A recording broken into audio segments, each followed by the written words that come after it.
రాలేదు. ఓకే, ఇప్పుడు మునుగోడు ఉప ఎన్నిక సందర్భంలో గువ్వల బాలరాజు బీఆర్ఎస్ పార్టీని గట్టెక్కించారు.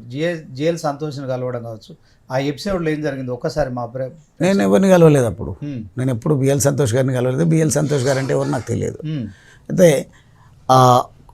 కొందరు ఎమ్మెల్యేలు అమ్ముడుపోతున్నారు, ఎవరో పార్టీ కొనడానికి వస్తుంది అని చెప్పేసి నాకు ఆల్ ఆఫ్ ఏ సడన్ ఒక 3 రోజుల పాటు నన్ను సీఎం గారి ఇంట్లో కూర్చోబెట్టి ఆల్మోస్ట్ బంధించినట్టుగా నా ఫోన్ కూడా పక్కకు పెట్టి నన్ను బాగా నీ పైన విశ్వాసం ఉంది, నీకు ఒక పెద్ద టాస్క్, సంచలనమైనటువంటి టాస్క్ నీకు ఇస్తున్నా, ఆ సంచలనంతోన నీకు రాజకీయంగా కూడా మేలు జరుగుతుంది అనే మాట మాట్లాడాను. నేనైతే ఒకటే చెప్పిన, నాకు రాజకీయంగా మేలు లేకుంటే ఇంకో లబ్ధియో కాదు సార్, మీరు ఏం టాస్క్ ఇచ్చినా, మీకు సైనికుడిలాగా పనిచేస్తూ వచ్చినా ఇప్పుడు కూడా మీరు ఏమి ఇచ్చినా చేస్తా చెప్పండి అని అంటే, ఎవరో ఎమ్మెల్యేలు అమ్ముడుకోనికి సిద్ధంగా ఉన్నారు, ఎవరో కొనుగోలు చేయడానికి సిద్ధంగా ఉన్నారు, వారెవరో నీకు తెలుసుకునే ఉత్సాహం వద్దు అని నేను అంటున్నా.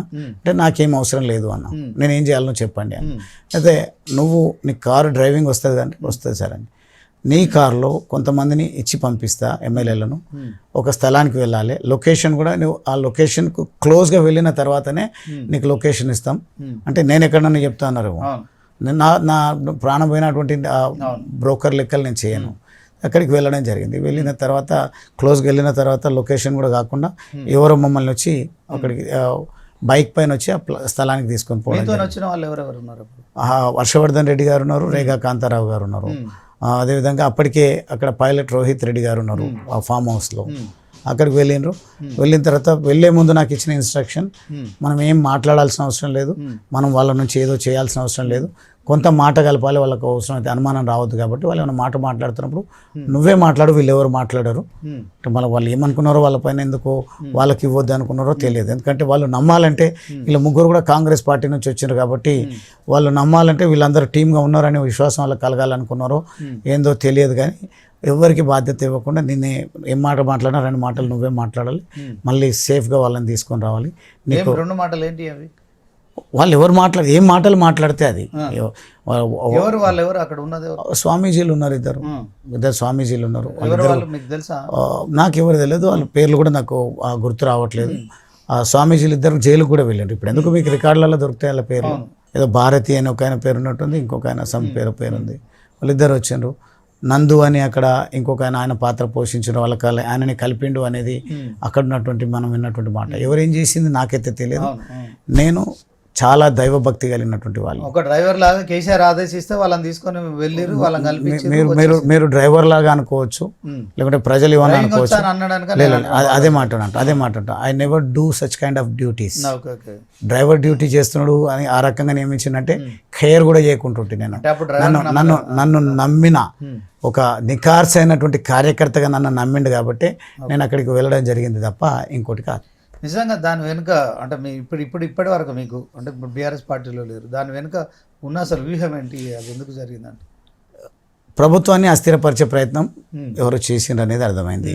నాకు తెలిసి ప్రభుత్వంని అస్థిరపరిచే ప్రయత్నం కాదు, కానీ దానివల్ల ఆ మూవ్ వల్ల మునుగోడు ఎన్నికల్లో గెలవాలనేది వీళ్ళకు వాళ్ళకు ఉన్నట్టుగా బీజేపీకే కదా టఫ్ ఫైట్. అదే అంటున్నా, వాళ్ళకు బీజేపీకి గెలవాలనుండి ఈ సంచలనం సృష్టించాలనుకున్నారా, లేదంటే అట్లా పోతే మన గ్రాఫ్ పడిపోతుంది, ఎమ్మెల్యేలే మారుతున్నారు, ఇక్కడ ఎమ్మెల్యేని ఏం గెలిపించి ప్రయోజనం ఉంది అని అనుకుంటారు ప్రజలని కేసీఆర్ గారు అంత ప్రతిష్టాత్మకంగా తీసుకున్నారా, లేదంటే ఎప్పటి నుంచో ఈ ట్యాపింగ్స్ అవన్నీ జరిగినాయా నాకైతే తెలియదు. అంటే ఇప్పుడు గువ్వల బాలరాజుకు బీజేపీ పార్టీ నుంచి ఏదైనా ఆఫర్ ఉందా? 100 కోట్లు 200 కోట్లు ఇస్తాం మేము పార్టీ మారాలని అప్పుడు చెప్పారా? నేను అదే అంటున్నా కదా, నాకు అటువంటి మాటలు ఎవ్వరు మాట్లాడలే. బీజేపీ నుంచి బాగా ప్రచారం జరిగింది కదా, నా గురించి అట్లా ప్రచారం జరగలేదు.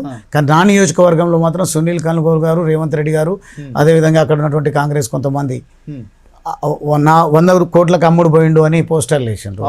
వెంటనే నా గురించి తెలిసినటువంటి నా సైనికులు, నా అన్నదమ్ముళ్ళు, గువ్వల బాలరాజు అమ్ముడు పోయేటోడు కాదురా, 100 కోట్లు కాదురా, 2500 కోట్లతోనే తిరిగి వస్తున్నాడు.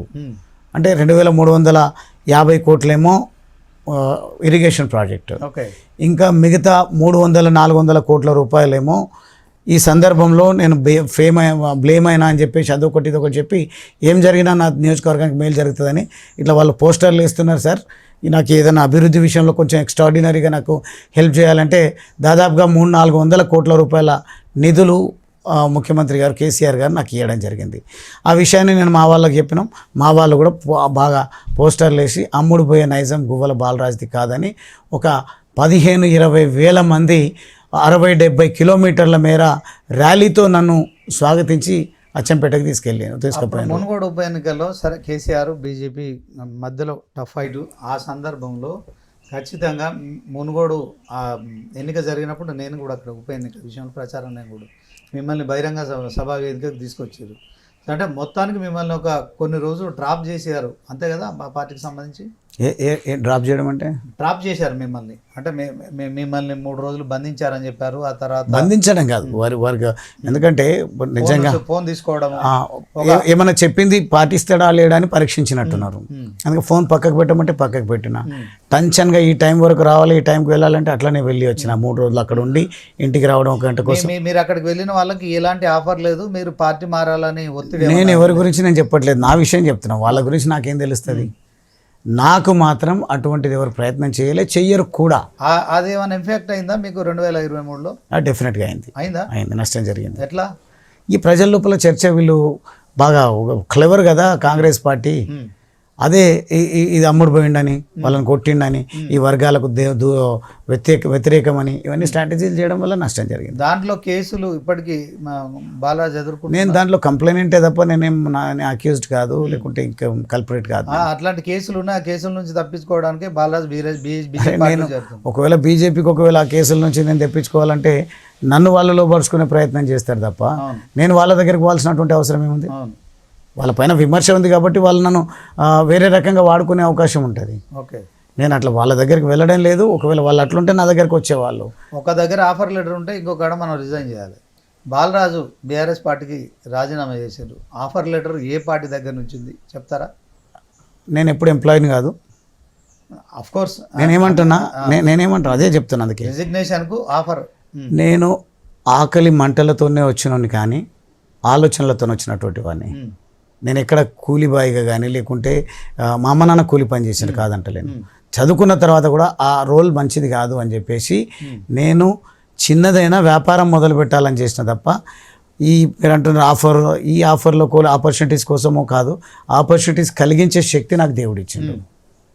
నేను రాజకీయాల్లో ఎంతోమంది యువతరాన్ని రాజకీయాల్లో పరిచయం చేసిన. నేను అలా ఆఫర్ లెటరు లేకుంటే రిజిగ్నేషన్ లెటరు అది కాదు, స్పష్టతతోనే వస్తాను. బాలాజీ గారు నేను ఏమంటున్నా అంటే ఇప్పుడు బీఆర్ఎస్ కు రిజైన్ చేశారు, మీ ముందునే కాంగ్రెస్ నేను చెప్పిన కదా మీకు, అదే కాదు అంటున్నా కదా.